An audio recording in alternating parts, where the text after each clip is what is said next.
Hi, everybody. This is Mrs. Marburger with Chapter 5 of Pax.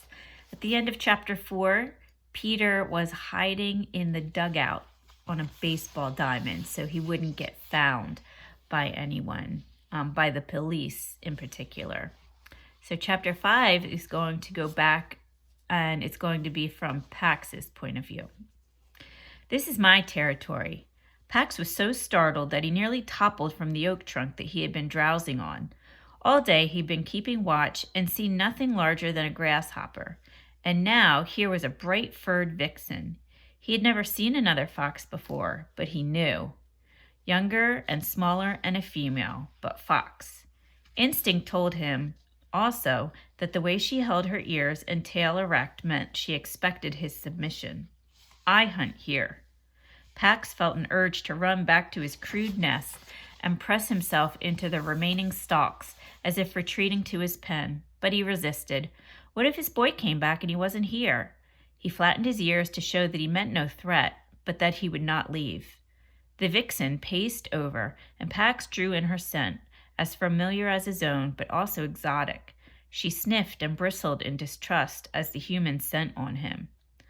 Pax had been born with the same instinct as well, but distrust is no match for kindness administered consistently and unmeasured, especially in creatures new to the world.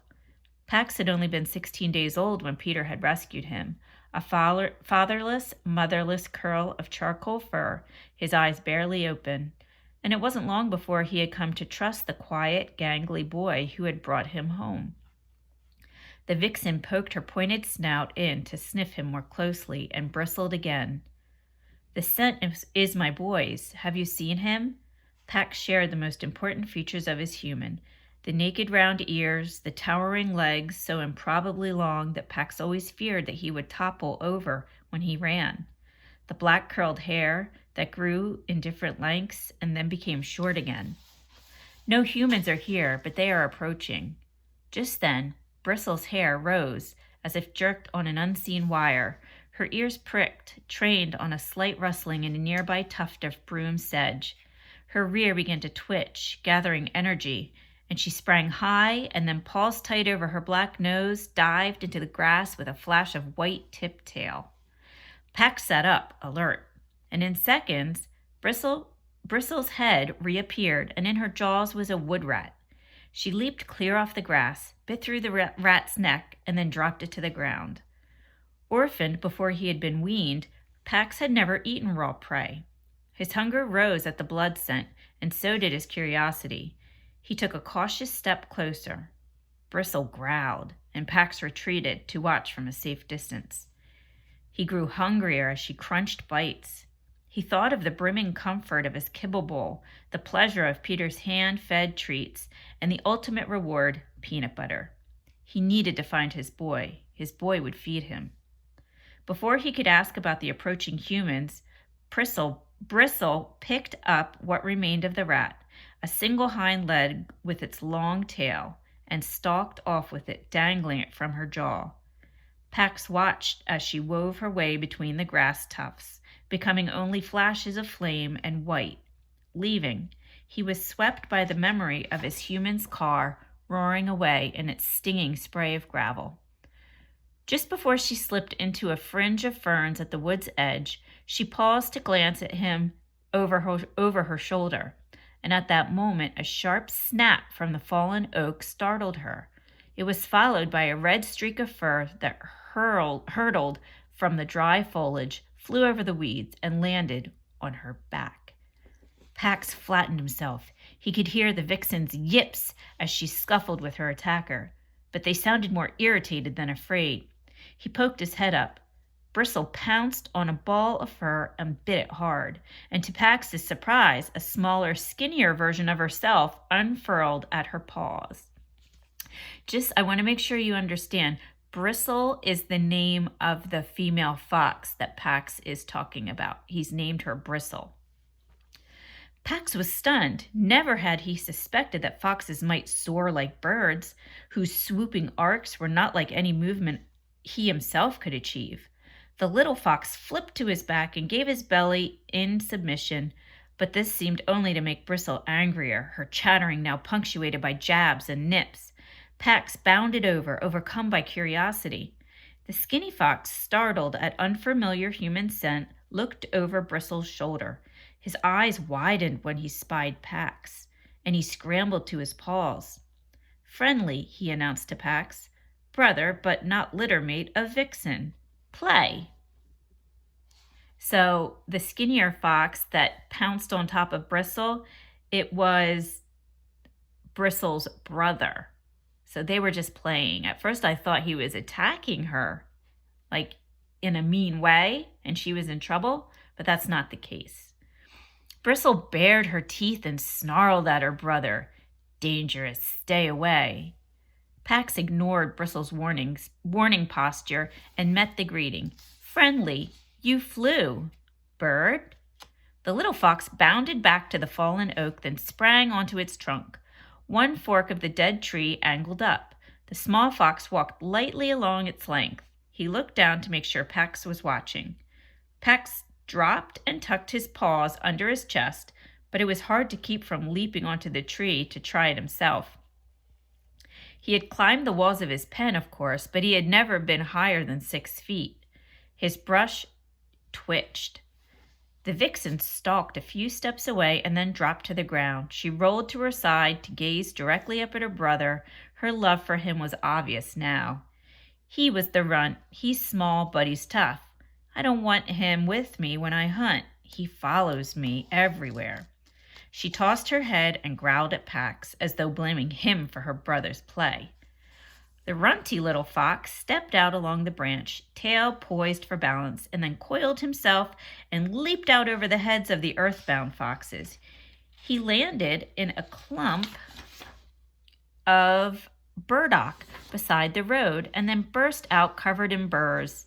He tore around in mad circles as if soaring had filled him with an excess of joy that had been spent through his legs, and then flung himself onto the ground to roll out the rest.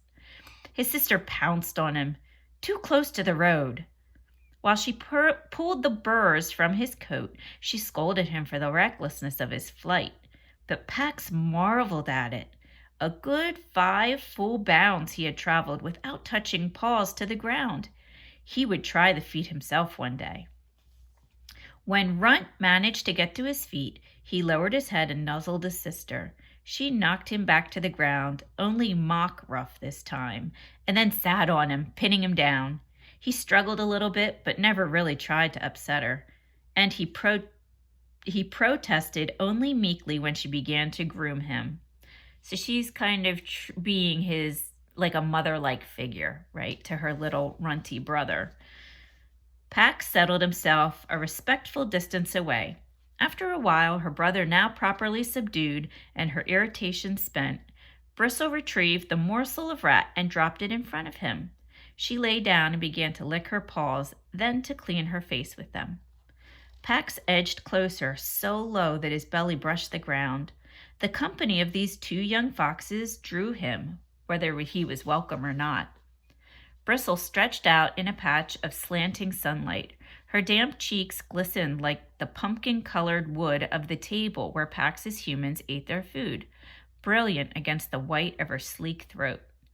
Pax looked over at Runt, who was sniffing the spot where Pax had slept.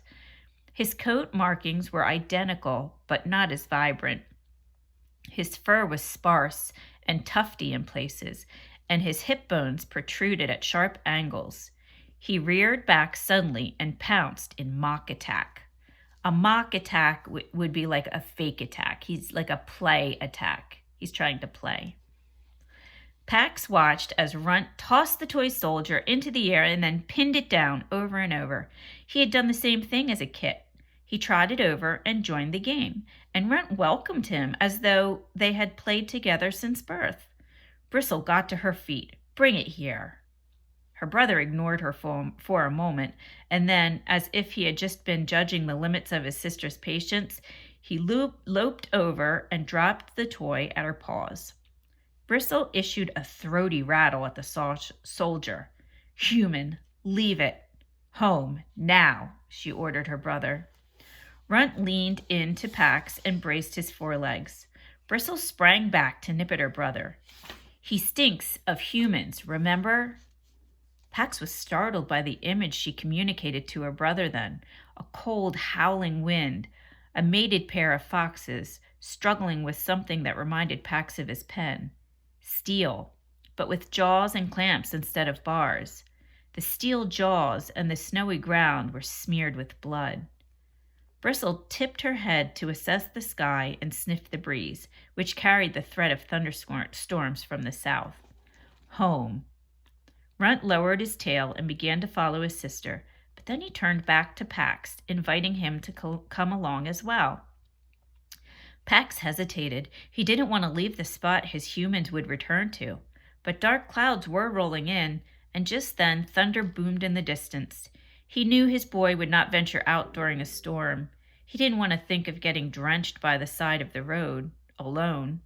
He tucked the toy soldier into his cheek and set out after the two foxes.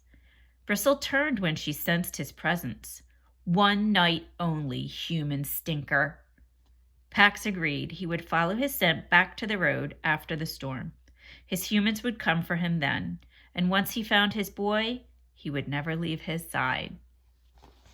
And that's the end of chapter 5.